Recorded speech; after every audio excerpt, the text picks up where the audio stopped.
to The Independent Pianist. I'm your host, Cole Anderson. It's my very great pleasure today to be able to talk about one of the true masterpieces that came out of the so-called Impressionist movement at the start of the 20th century.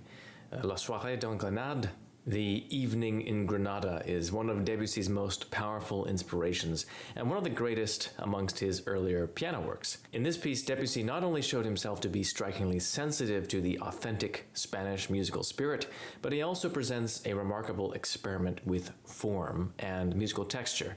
He was trying things in this piece that were unheard of up to this time. It is maybe ironic that someone like Debussy, who was a Frenchman who rarely left France, should have succeeded in writing a piece that was so evocative of true Spanish folklore that even Manuel de Falla said of this piece, Debussy presents us with the real Andalusia. Perhaps this can in some way be explained when we realize that, first of all, there was a fascination that existed throughout Europe at this time with Spanish music and culture. And this found expression in various ways. I mean, there's many works by non-Spaniards like Carmen by Bizet, Rimsky-Korsakov's Capriccio Español, Lalo's Symphonie Espagnole, Chabrier's España, and many others, as well as works by authentic Spanish composers, chief among them, of course, Isaac Albéniz and Enrique Granados. These composers had been winning over audiences with their unique blending of Spanish folklore with classical form for some time at this point.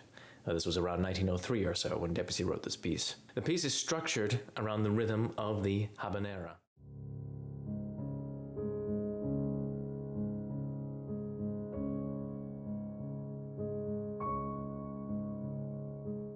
The habanera is not an authentic Spanish dance.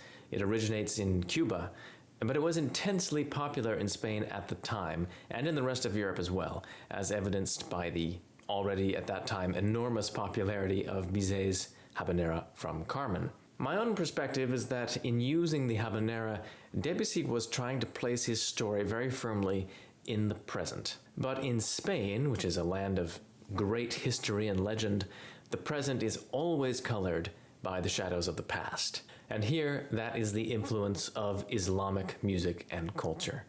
The long Moorish occupation of the Iberian Peninsula that left an indelible mark in Spanish music and culture. I've named the first true melodic idea in the piece the Moorish chant idea. It is vaguely reminiscent of some kind of Islamic chant. It contains the characteristic augmented second interval, which made its way into mainstream European music through the harmonic minor scale.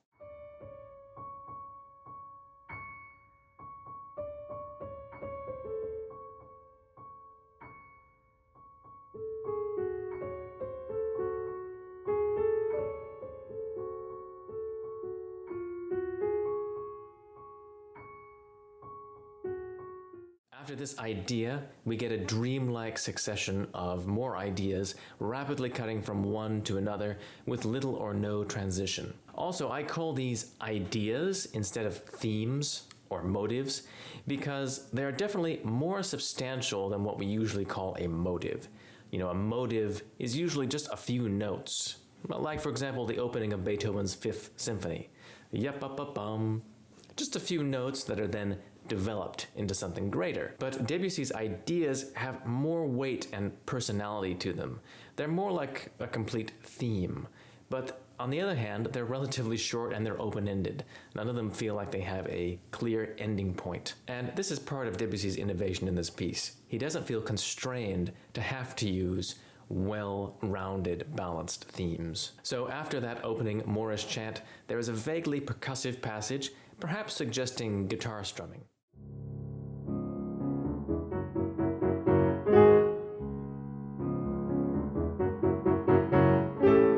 Just as an aside, in my opinion, this passage in most recordings and performances is played way too fast. You might want to speed up slightly here, but Debussy's indication of tempo giusto only indicates that you should play in strict time, as opposed to tempo rubato. It doesn't actually refer to any acceleration of tempo. And since the habanera rhythm is still present in the left hand, I think it isn't a great idea to push the tempo too much. This is still a sultry and mysterious night in Spain. There's no need to get too hyper at this point. Then this is followed by another passage which is perhaps more French sounding, more typically Debussy-like in sound quality. This is probably owing to the prominent use of the whole tone scale.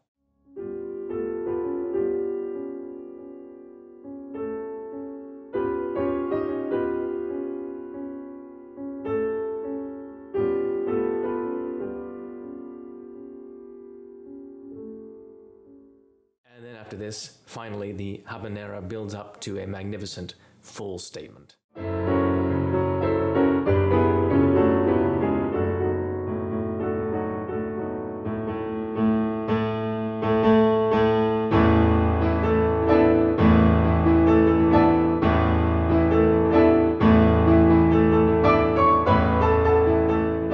Debussy continues this kind of stream of consciousness approach to form throughout the piece. For me, this piece is probably Debussy's most remarkable contribution to form, and it's the one that had the most impact on all composers to follow in his footsteps, which is most composers of the 20th century. He doesn't follow any kind of classical mold in this piece. Instead, he has a series of 6 short ideas, as I mentioned, and they all appear in some kind of fragmentary form at first, before being expanded and more fully explored later on. Along with this, there's also something undeniably cinematic about the way he cuts from scene to scene, from idea to idea, and juxtaposes highly varied images starkly one next to the other. The ideas don't follow each other in any kind of strict order. Debussy is ordering his ideas using a psychological motivation, as opposed to a strictly internal musical motivation. There are so many composers after Debussy who use this kind of idea to organize their work. One example that comes immediately to mind on a much larger scale would be a piece like Charles Ives's Concord Sonata. In that piece, Ives has his music gradually taking form during the course of the first 3 movements, so the full version of the main theme doesn't even appear at all until the ending of the 3rd movement. Now, this is not to say that Debussy's formal ideas in this piece are random. In fact, Debussy creates subtle psychological connections amongst his ideas through various means. So, for example, the end of the first idea prepares the rhythm of the 3rd idea.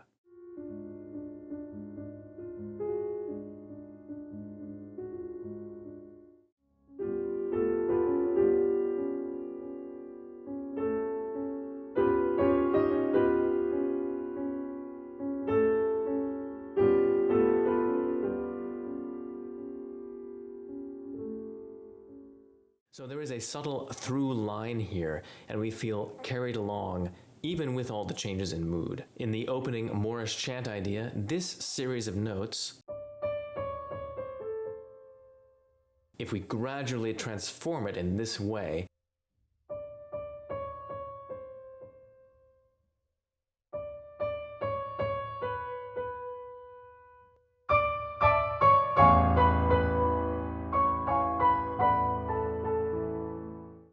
hear that it turns into the theme of the full habanera. One of the most remarkable moments comes later on when he transforms idea 3, so the idea with the whole tone scale, by combining it with idea 4. Here he takes idea 3 off of the whole tone scale and he seamlessly connects it with this other habanera idea to create a new, longer theme which fully develops the emotional potential of the original material.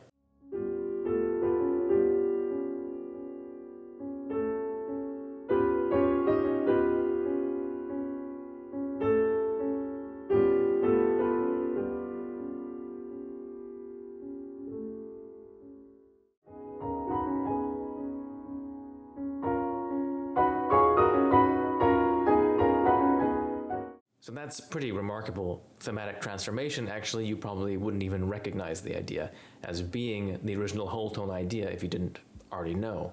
Debussy has his biggest surprise in store for the end of the piece. So normally in a classical form, the ending of a piece should be the moment of greatest stability and repose, kind of a summing up of everything that has happened thus far.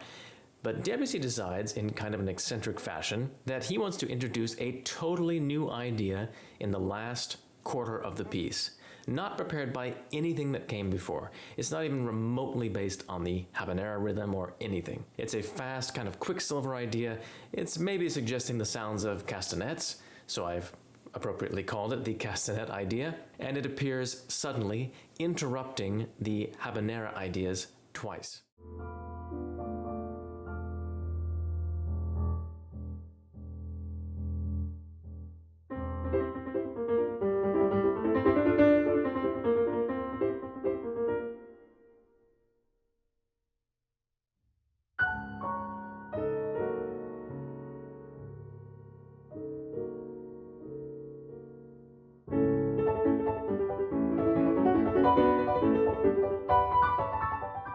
And I think it's extraordinarily evocative what this does. It's almost like we are sitting on a balcony on a sultry night in Grenada, and we are hearing totally different musical groups playing far off. We hear this habanera disappearing into the distance, then suddenly a lively band strikes up somewhere close by, then that sound dies out, maybe they're moving indoors, and we hear a different habanera from somewhere else. Then the second band interrupts again. You know, it's remarkably evocative and again cinematic. And somehow this very disparateness, this seemingly scatterbrained approach, which must have seemed really bizarre to the musical conservatives of the day, actually creates the evocative impression of a Spanish night much more vividly than any more standard musical argument possibly could. It seems to place us in a physical location with such vividness. You know, it can still give me shivers every time I hear or play it. I feel so viscerally there in that place, so transported. It's really extraordinary. It's really an extraordinary demonstration of what music can really do when it's realized at its full potential. So please enjoy the full performance coming up in just a moment with my analysis going along with it. Also, do please consider supporting the channel. Of course, you can do that just by liking the video and subscribing, but you can also become a financial supporter at www.patreon.com/independent pianist. Even a few dollars a month would greatly help me to continue bringing you this content. I put in a lot of work to bring you this content every week, and it's something that I really enjoy, so any kind of financial support is greatly appreciated. Also, if you are interested in studying piano, I do have some space in my studio. Feel free to drop me a line at cole@independentpianist.com, and we can have a free consultation about that as well. Otherwise, just stay tuned. I'll have some more interesting topics and interesting music coming up. I'm actually working on a very interesting piece by a friend of mine who I went to school with. So it's a totally contemporary piece and very interesting. I am very excited to be bringing that out in the next few weeks. So please stay tuned for that and keep practicing, keep listening to music, and I'll see you next week.